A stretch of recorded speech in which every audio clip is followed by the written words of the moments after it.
ನಮಸ್ಕಾರ. ಸದಾನಂದ ಬಾಬ್ನಿ ಯೂಟ್ಯೂಬ್ ವಾಹಿನಿಗೆ ಸ್ವಾಗತ. ಸಿಂಗ್ಲಿ ಭಾಷೆ ತಮಗೆಲ್ಲ ಗೊತ್ತಿದೆ. ಅನೇಕ ವರ್ಷ ಜೈಲ್ದಲ್ಲಿದ್ದರು. ಮತ್ತು ಅವು ಆರ್ಗ್ಯುಮೆಂಟ್ ಹೆಂಗೆ ಮಾಡ್ತೀರಂದರೆ, ಯಾವುದೂ ಕೇಸಲ್ಲಿ ಶಿಕ್ಷೆ ಆಗಿಲ್ಲ ಅವ್ರಿಗೆ. ಕೇವಲ ಒಂದು 2-3 ಜಡ್ಜಿನೇನು ಮನೆ ಹೊಡ್ತಾರೆ, ಆ ಒಂದು ಪ್ರಕರಣ ಬಿಟ್ಟರೆ ಎಲ್ಲಿಯೂ ಶಿಕ್ಷೆ ಆಗಿಲ್ಲ. ತಾವೇ ಅವ್ರು ಈಗೇನು ಹೇಳ್ತಾರಂದರೆ, ದರ್ಶನ್ ಕೇಸ್ ಏನಾದರೂ ನನಗೆ ಇನ್ವೆಸ್ಟಿಗೇಷನ್ ಮಾಡಲಿಕ್ಕೆ ಅವಕಾಶ ಸಿಕ್ಕಿದ್ರೆ ದರ್ಶನ್ ಕೂಡ ನಾ ಜೈಲಿನಿಂದ ಹೊರಗೆ ಬಿಡುಗಡೆ ಮಾಡ್ಕೊಂಡು ಬರ್ತೀನಿ ಅಂತ ಸವಾಲು ಹಾಕಿದ್ದಾರೆ. ನಂತರ ಯಾವಾಗ ನಂಗೆ ತುಡುಗ ಮಾಡಲಿಕ್ಕೆ ಸಾಧ್ಯ ಆಗಲಿಲ್ಲ, ಯಾವಾಗ ನನ್ನ ಕೈಯಲ್ಲಿ ದುಡ್ಡು ಇರಲಿಲ್ಲ, ಆವಾಗ ನನ್ನ ಕೈ ಕಡಿತಿತ್ತು ಅಂತ ಹೇಳಿದ್ದಾರೆ. ಯಡಿಯೂರಪ್ಪನ ಮನೆ ತುಡುಗು ಮಾಡಿದೆ, ಎಲ್ಲರೂ ಸಾಕಷ್ಟು ರಾಜಕಾರಣಿಗಳ ಮನೆಯನ್ನು ತುಡುಗು ಮಾಡಿ ಅಂತ ಹೇಳಿದ್ದಾರೆ. ನೇರವಾಗಿ ಎಂಥವ್ರು ಹೇಳೋರು ಭಾಳ ಕಡಿಮೆ. ಆದರೆ ಈಗ ಸಮಾಜ ಸೇವೆ ಮಾಡ್ತಾಯಿದ್ದಾರೆ. ಬಸವನ ನೆಲದಲ್ಲಿ ನಾನಿದ್ದೇನೆ, ನಾನು ಇನ್ನು ಮುಂದೆ ಸತ್ಯ ಮಾತಾಡ್ತೇನೆ ಅಂತ ಹೇಳಿದ್ದಾರೆ. ಮತ್ತು ಗ್ರಾಮ ಪಂಚಾಯತಿಗೆ ನನ್ನ ಹೆಂಡತಿಯನ್ನು 2 ಮತಗಳ ಅಂತರದಿಂದ ಗೆಲ್ಲಿಸ್ಕೊಂಡು ಬಂದಿದ್ದಾರೆ ಅಂತ ಹೇಳ್ತಾರೆ. ಇಷ್ಟೆಲ್ಲ ಕಳ್ತನ ಮಾಡಿದ ಕೂಡಲೇ ಗೆಲ್ಲಿಸ್ಕೊಂಡು ಯಾಕೆ ಬಂದಿದ್ದರು? ನನ್ನ ಇಷ್ಟವಂತ ಇದ್ದಕ್ಕಿದ್ದಾಗ ಹೇಳ್ತಾರೆ ಅವರು. ಅಲ್ಲಿ ಕೂಡ ನಿಮಗೆ ಪ್ರಾಸಿಕ್ಯೂಷನ್ ಕೊಡ್ತೇವೆ, ಫ್ರೀಯಾಗಿ ಕೊಡ್ತೇವೆ ಅಂತ ಹೇಳಿದ್ರು. ಜಡ್ಜ್ ಬೇಡ ಅಂತಂದರು. ನೀ ಹೆಂಗೆ ಮಾಡೋ ಅಂದರೆ ನಾನೇ ಆರ್ಗ್ಯುಮೆಂಟ್ ಮಾಡ್ತೇವೆ ಅಂತ ತಾನೇ ಅದೇನು ಪೊಲೀಸರು ಚಾರ್ಜ್ ಶೀಟ್ ಕೊಟ್ಟಿರ್ತಲ್ಲ ಅದನ್ನು ಉದವರು ಅವರೇ ಆರ್ಗ್ಯುಮೆಂಟ್ ಮಾಡೋರು. ಇಂಥವ್ರು ಸಿಗೋದು ಭಾಳ ಕಳ್ಳಿದ್ರು ಕೂಡ ಎಷ್ಟೊಂದು ಸತ್ಯವಂತ ಮಾತಾಡ್ತಿದ್ದಾರೆ. ಈಗ ಸಿಂಗ್ಲಿ ಭಾಷೆ ಏನು ಹೇಳಿದರೆ ಅದನ್ನು ಕೇಳಿಸ್ಕೊಳ್ಳೋಣ. ದಕ್ಷಿಣ ಕರ್ನಾಟಕದ ಯಡಿಯೂರಪ್ಪನ ಮನೆ ಹೊಡೆದೀನಿ, ಸುಮಾರು ಒಂದು 2-3 ಜಡ್ಜ್ ಮನೆ ಹೊಡೆದೀನಿ, ತಹಸೀಲ್ದಾರ್ ಮನೆ ಹೊಡೆದೀನಿ, ಡಾಕ್ಟರ್ಸ್ ಮನೆ ಹೊಡೆದೀನಿ, ಲೋಕಾಯುಕ್ತ ಮನೆ ಹೊಡೆದೀನಿ, ರೈಲ್ವೆ ಮನೆ ಹೊಡೆದೀನಿ. ಏನಪ್ಪ ಅಂದರೆ ಒಳ್ಳೆ ಏನು ಕ್ವಾರ್ಟರ್ಸ್ನಾಗ ಏನು ಮೆರಿತಿದ್ರಲ್ಲ ಆ ಇದ್ದವ್ರದ್ದು ಹೊಡಿತಿದ್ದೆ. ಫಾರೆಸ್ಟರ್ ಮನ್ಯಾಗಂತೂ ಇಷ್ಟಾಕಂತ ಹೊಡೆದಿದ್ದು. ಅದು ಎಲ್ಲ ಪೂರ್ತಿ ಫಂಡ್ ದುಡ್ಡು ಇದ್ರೆ ಅಂದರೆ ಎಲ್ಲರೂ ಕರಿತಿದ್ರಿ, ಎಲ್ಲರೂ ತಿನ್ಬಿಡ್ರೆ. ನಂತಲ್ಲಿ ಇಲ್ಲ ಅಂದಾಗ ಯಾರು ನನ್ನ ಹತ್ರ ಬರ್ತಿದ್ದಿಲ್ಲ.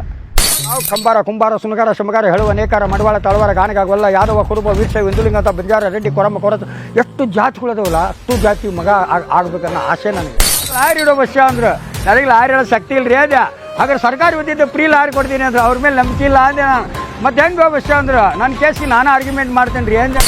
ಸುಳ್ಳನ್ನು ಸತ್ಯ ಮಾಡ್ತಿದ್ದೆ, ಸತ್ಯದ ಸುಳ್ಳು ಮಾಡ್ತಿದ್ದೆ. ಇನ್ನು ಮುಂದೆ ಯಾವತ್ತೂ ಸುಳ್ಳು ಹೇಳಲ್ಲ.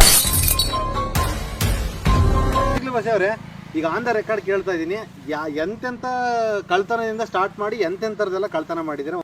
ನನಗೆ ಕೈಯಾಗ ದುಡ್ಡಿಲ್ಲ ಅಂದರೆ ನನ್ನ ಕೈ ಕಡಿತಾ ಇರ್ತಿದ್ವು. ನಾನು ದೊಡ್ಡ ಉಡಾಳ.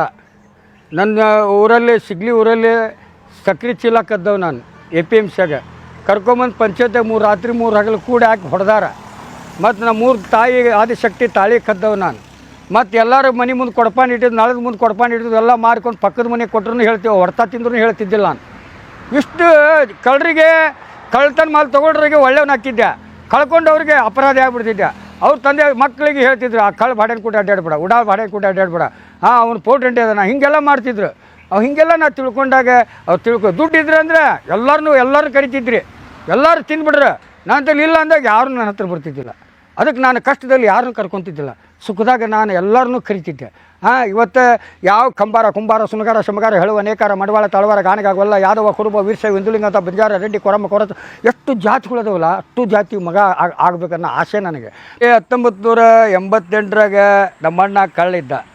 ಅವನು 1 ಸೈಕಲ್ ಕದ್ರೆ 100 ರೂಪಾಯಿ ಸಿಗ್ತೈತಿ, 2 ಸೈಕಲ್ ಕದ್ರೆ 200 ಸಿಗ್ತೈತಿ. ಸಾಲಿಗೆ ಹೋಗೋದು, ಹಾಜರಿ ಕೊಡೋದು, ಹಂಗೆ ಕರ್ಕೊಂಡು ಹೋಗ್ಬಿಡವ. ಹಾವೇರಿ, ಈ ಹಾನಗಲ್ಲು, ಈ ಒಂದು ರಾಣೆಬೆನ್ನೂರು ಇವೆಲ್ಲ ತಾಲೂಕುಗಳನ್ನ ಆಯ್ಕೆ ಮಾಡಿಕೊಂಡು ಸಿಟಿ ಒಳಗಡೆ ಹೋಗಿ ಬಾಡಿಗೆ ಸೈಕಲ್ ತೊಗೊಂಡು ಬಣ್ಣ ಕೆರೆದು ಅವನ್ನ ಹಳ್ಳಿ ಒಳಗೆ ಜನಕ್ಕೆ ಮಾರ್ತಿದ್ವಿ. ನನಗೆ 30-40 ರೂಪಾಯಿ ಕೊಡೋ ನಮ್ಮಣ್ಣ. ಅದು ನನಗೇನು ಅನ್ನಿಸ್ಬಿಡ್ತು, ಆ ದುಡ್ಡು ನಮ್ಮ ಮನೆಗೆ ಹೋದ್ರೆ ನಮ್ಮಪ್ಪ ಹೊಡಿತಾನೆ ಅಂತಂದು ಅವ್ರು ತಿರ್ಸಿ ಹಾಳು ಮಾಡಾಕತ್ಬಿಟ್ಟೆ. ಕೆಟ್ಟವ್ರು ಬೆಳ್ಯಾಕತ್ಬಿಟ್ರು. ಬೆಳ್ಯಾಕತ್ತದಾಗ ಹಿಂಗೆ ಒಂದು ಸಲ ಒಂದು ಮುದುಕಿ ನಮ್ಮ ಮನೆ ಅಂತೇಳಿ ಮುದುಕಿ ಬಸವಯ್ಯ ಒಂದು 2 ದ್ವಾಸಿ ತಂದು ಕೊಡ, ತೂರು ಬಿಲ್ಲಿ ಆಡೋದು ಕಲಿತೆ. ಅವಾಗ ಯಾವ ಚಟ ಕಲ್ತಿಲ್ಲ, ತೂರು ಬಿಲ್ಲಿ ಇಂಥವೆಲ್ಲ ಕಲ್ತಿಂದಾಗ ಬಸವ ಒಂದು 2 ದ್ವಾಸಿ ತಂದು ಕೊಡೋ ಅಂದ್ಲು. ಅವಾಗ ಮುದುಕಿ ಬಾಯಿ ಬಿಟ್ಟು ಕೇಳೈತೆ ಅಂತಂದು ಅವಾಗ 15 ಪೈಸೆಗೆ ಒಂದು ದ್ವಾಸಿ 2 ದ್ವಾಸಿ ತಂದು ಕೊಟ್ಟೆ. ಮೂಲೆ ಕೂತ್ಕೊಂಡು ಗಬ ತಿಂದ್ಬಿಟ್ಲು. ತಿಂದು ಸ್ವಲ್ಪ ಹೊತ್ತಿಗೆ ಇಷ್ಟಕ್ಕಂತ ಹೇತ್ ಬಿಟ್ಟಾಳಾಕಿ. ಅದನ್ನು ಸೊಸಿ ನೋಡಿಬಿಟ್ಟಾಳ.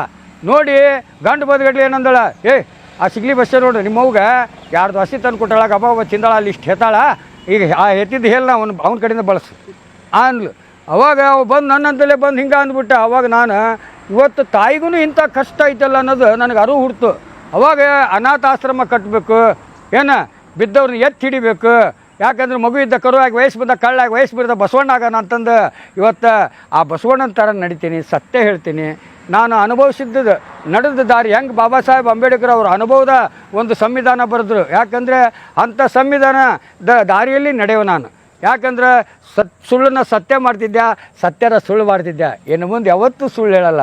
ಕಳ್ತನ ಯಾರ ಮನೆ ಲಕ್ಷ್ಮೇಶ್ವರದಲ್ಲಿ ದೇಶಪಾಂಡೆ ಅಂತ ಇದ್ದ. ಅದು 4 ಗಂಟೆಗೆ ನಾ ಕಳ್ತನ ಮಾಡಿದೆ. ಆ ಕೇಸ್ ನನ್ನ ಮೇಲೆ ಬಿತ್ತು. ಆಮೇಲೆ JMFC ಕೋರ್ಟ್ನಾಗ ಒಪ್ಕೊಂಡೆ. ಆಮೇಲೆ ಹೈಕೋರ್ಟ್ನ ಸೆಷನ್ ಕೋರ್ಟ್ನಲ್ಲಿ ಧಾರವಾಡ 3rd ರಸ್ನಲ್ಲಿ ಸೆಷನ್ ಕೋರ್ಟ್, ಅವಾಗ ನಮ್ಗೆ ಒಂದೇ ಜಿಲ್ಲಾ ಇತ್ತು. ಅವಾಗ ಅಲ್ಲೇ GS ಕುಲಕರ್ಣಿ ಅಂತಂದು ಜಡ್ಜ್ ಇದ್ದರು. ಅವರು 3rd ರಸ್ನಲ್ಲಿ ಕೋರ್ಟ್ನಾಗ ಅವ್ರೇನಂದ್ರೆ ಬಸ್ಸಾ ಮುಂದೆ ಬಾರಪ್ಪ ಅಂದ್ರೆ ಬಂದೆ. ಯಾಕಪ್ಪ ನಿನಗೆ ಸವನೂರು ಕೋರ್ಟ್ನಾಗ ಇದಕ್ಕೆ 4 ವರ್ಷ ಶಿಕ್ಷೆ ಆಗೈತಲ್ಲ, ಜಡ್ಜ್ ಮನೆಗೆ ಕದ್ದಿ ಅಂತಂದು ಒಪ್ಕೊಂಡಿಲ್ಲೋ ಅಂದರು. ಇಲ್ಲ ಸ್ವಾಮಿ, ಲಾಯರು ನನ್ನ ಕೇಸ್ ಹಿಡಿಯೋಕೆ ಮುಂದೆ ಬರಲಿಲ್ಲ, ಮತ್ತು ಪೊಲೀಸ್ನವರು ನಿನ್ನ ಈ ಕೇಸ್ನಲ್ಲಿ ನೀನು ಜಾಮೀನು ಮಾಡಿಸಿದ್ರೆ ನಿನ್ನ 100 ಕೇಸ್ ಹಾಕ್ತೀನಿ ಅಂತ ಭಯಪಡಿಸಿದ್ರು. ನಮ್ಮ ಮನೆಯವ್ರಿಗೆ ಸೇರಿಸ್ತೇನೆ ಅಂತಂದು. ಅವಾಗ ಜಡ್ಜ್ ಮನೆ ಕಳ್ತನ ಆಗೈತೆ ಅಂತಂದು ಅವ್ರನ್ನ ಉಳ್ಸೋಕ್ಕೋಸ್ಕರ ನನಗಿಂಥ ಶಿಕ್ಷೆ ಇಲ್ಲಿ ಆಗತ್ತಾ ಅಂತಂದು ನಾವು ಒಪ್ಪಿಕೊಂಡು ನಿಮ್ಮ ಹತ್ರ ನ್ಯಾಯ ಕೇಳಕ್ಕೆ ಬಂದೇನ್ರಿ. ಇದು ಮೊದಲು ವಿಚಾರಣೆ ಒಳಪಡಿಸಿ ನಾವು ವಿಚಾರಣೆಗೆ ಆರ್ಗ್ಯುಮೆಂಟ್ ಮಾಡ್ತೀನಿ ಅಂದ್ಬಿಟ್ಟೆ. ಹಂಗಾರೆ ಲಾಯರ್ ಇಡೋ ಬಸ್ಸ ಅಂದರು. ನನಗೆ ಲಾಯರ್ ಹೇಳೋ ಶಕ್ತಿ ಇಲ್ಲ ರೀ ಅದೇ. ಹಾಗಾದ್ರೆ ಸರ್ಕಾರಿ ವತಿಯಿಂದ ಫ್ರೀ ಲಾಯರ್ ಕೊಡ್ತೀನಿ ಅಂದ್ರೆ ಅವ್ರ ಮೇಲೆ ನಂಬಿಕೆ ಇಲ್ಲ ಅಂದೆ ನಾನು. ಮತ್ತು ಹೆಂಗೆ ಬಸ್ಸ ಅಂದ್ರೆ ನನ್ನ ಕೇಸಿಗೆ ನಾನು ಆರ್ಗ್ಯುಮೆಂಟ್ ಮಾಡ್ತೇನೆ ರೀ ಅಂದೆ ನಾನು. ಯಾಕಂದ್ರೆ ಆ ಚಾರ್ಜ್ ಶೀಟಿಗೆ ನಾನು ಓದ್ಬಿಟ್ಟೇನೆ, ಆ ಹೇಳಿಕೆ ಕಾಪಿ ಜಡ್ಜ್ಮೆಂಟ್ ಓದ್ಬಿಟ್ಟಿದ್ದೀನಿ. ಇದು ತದ್ ವಿರುದ್ಧ ಏನು ನಿರಪರಾಧಿಗೆ ಅಪರಾಧಿ ಮಾಡಿದ್ದಾರೆ, ನಾ ಅಪರಾಧಿ ಅಲ್ಲ ನಿರಪರಾಧಿ ಅಂತ ಸಾಬೀತುಪಡಿಸ್ತೀನಿ ಅಂತಂದು ಆರ್ಗ್ಯುಮೆಂಟ್ ಮಾಡಿದೆ. ಕೇಸ್ ಅಕ್ಯೂಟ್ ಮಾಡ್ಕೊಂಬಿಟ್ಟೆ.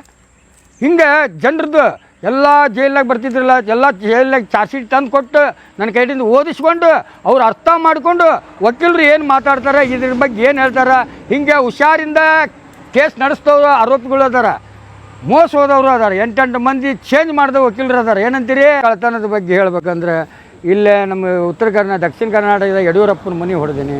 ಸುಮಾರು ಒಂದು 2-3 ಜಡ್ಜ್ ಮನೆ ಹೊಡೆದೀನಿ, ತಹಸೀಲ್ದಾರ್ ಮನೆ ಹೊಡೆದೀನಿ, ಡಾಕ್ಟರ್ಸ್ ಮನೆ ಹೊಡೆದೀನಿ, ಲೋಕಾಯುಕ್ತ ಮನೆ ಹೊಡೆದೀನಿ, ರೈಲ್ವೆ ಇದರ ಮನೆ ಹೊಡೆದೀನಿ.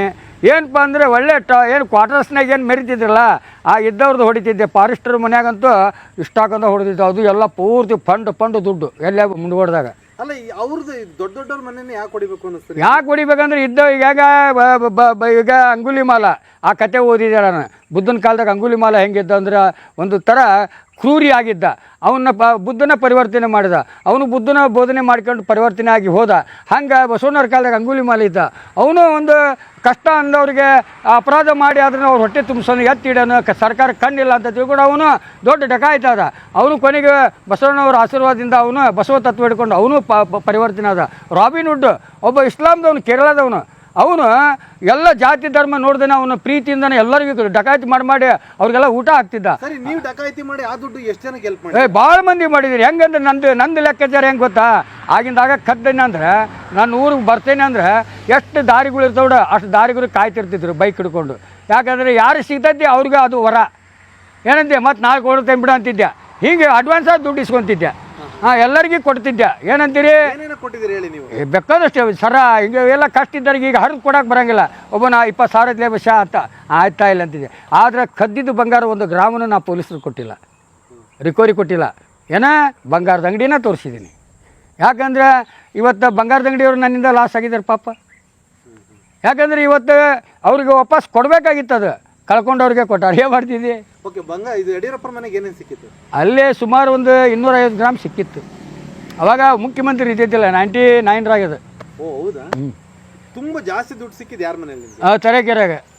ಅಲ್ಲಿ 2 kg 800 ಗ್ರಾಮ್ ಬಂಗಾರ, 7 ಲಕ್ಷ ಕ್ಯಾಶ್, 3.5 kg ಬೆಳ್ಳಿ. ಆಮೇಲೆ ಬೈಲೊಂಗಲ ಅಲ್ಲಿ ದೊಡ್ಡ ಕ್ಯಾಶ್. ಆಮೇಲೆ ಅಲ್ಲಿ 1 kg 300 ಗ್ರಾಮ್ ಬಂಗಾರ. ಆ ಕೇಸ್ನಲ್ಲಿ ನೋಡ್ರಿ ಹೋಗಿ ನಾನೇ ಅವ್ರ ಮನೆಗೆ ಹೋಗಿ ನಾನೇ ನಿಮ್ಮ ಮನೆಗೆ ಕದ್ದೇನೆ ಅಂದೆ. ಯಾಕಂದರೆ ಅವ್ರ ಮನೆಗೆ ಹೋದೆ ನಾನು. ತಹಸೀಲ್ದಾರ್ ಮನೆಗೆ ಹೋಗಿ ಬಾಗ್ಲ ದಡ್ಡ ಅವ್ರು ಹೇಳ್ತಾರೆ ಯಾರಪ್ಪ ಅಂದ್ರೆ ನಾನು ನಿಮ್ಮ ಹತ್ರ ಮಾತಾಡಬೇಕು ಅಂದೆ. ಕುತ್ಕೋ ಅಂದರು. ಕುರ್ಚಿಯಾಗಿ ಕುಂದಿರ್ಸಿದ್ರು. ಒಂದಿಷ್ಟು ಕಾಪಿ ಹೇಳ್ರಿ ಮನ್ಯಾಗ ಅಂದೆ. ಹೇಳ್ತೀನಿ ತಗೋ ಅಂದ್ರೆ. ನಿಮ್ಮ ಮನೆ ಕಳ್ತನಾಗಿತ್ತನ್ರಿ ಅಂದೆ. ಆಗಿತ್ತು ಅಂದ್ರೆ. ಏನಾಗಿತ್ತು ಅಂದ್ರೆ ಎಷ್ಟು ವರ್ಷದಿಂದ ಅಂದೆ. ಈಗ ಒಂದು 6 ವರ್ಷದಿಂದ ಅಂದ್ರೆ. ಕಂಪ್ಲೇಂಟ್ ಕೊಟ್ಟಿದ್ರಿ ಅಂದೆ. ನಾ ತಹಸೀಲ್ದಾರ್ ಆದ್ರೂ ಸ್ಟೇಷನ್ಗೆ ಅಲ್ದು ಕೈ ಬಿಟ್ಟೇನಪ್ಪ. ಅದು LP ಸಾಗಿ ಹೋಗಿತ್ತು ಕೇಸು ಅಂದ್ರೆ. ಈಗ ಅವತ್ತ ಕಳ್ಳ ಸಿಕ್ಕಿದ್ರೆ ಏನು ಮಾಡ್ತಿದ್ರಿ ಅಂದೆ. ಬೈಲೊಂಗಲಿದ್ದು ಚರ್ಗ ಚೆಲ್ಬಿಡ್ತಿದ್ರು ಜನ ಅಂದ್ರೆ. ಮತ್ತು ಈಗ ಅದೇ ಕಳ್ಳನ ಬಂದು ನಿಮ್ಮ ಮನೆ ನಾನೇ ಕದ್ದೇನೆ ಅಂದ್ರೆ ಏನು ಮಾಡ್ತೀರಿ ಅಂದೆ. ಕಾಲು ಬಿದ್ದು ಬಂಗಾರ ಕದ್ದೇನೋ ನನ್ನ ಮಗಳು ಬಂಗಾರದು ಅಂದ್ರೆ ಅವ್ರು ತಹಸೀಲ್ದಾರ್. ಅವಾಗ ನಾನೇ ರೀ ಕಳ್ಳ ಅಂದೆ. ಅವಾಗ ನೀನು ಒಬ್ಬ ಮಗಪ್ಪ ನನಗೆ ಅಂದ್ರೆ ಆವಾಗ ಒಪ್ಕೋಬೇಕು ನೀನು ಅಂದೆ. ಯಾಕಂದ್ರೆ ನಿನ್ನ ಮಕ್ಕಳು 4 ಅದಾವ ಅಂತಿದ್ದಿ. 4 ಮಕ್ಳಿಗೆ 4 ಎಕರೆ ಕೊಟ್ಟು 16 ಎಕರೆ ಜಮೀನನ್ನ ಹಂಚಿಬಿಟ್ಟಿದ್ದಿ. ಅವ್ರು ನಿನಗೇನು ವಾಪಸ್ ಕೊಟ್ರನ? ಇಲ್ಲ.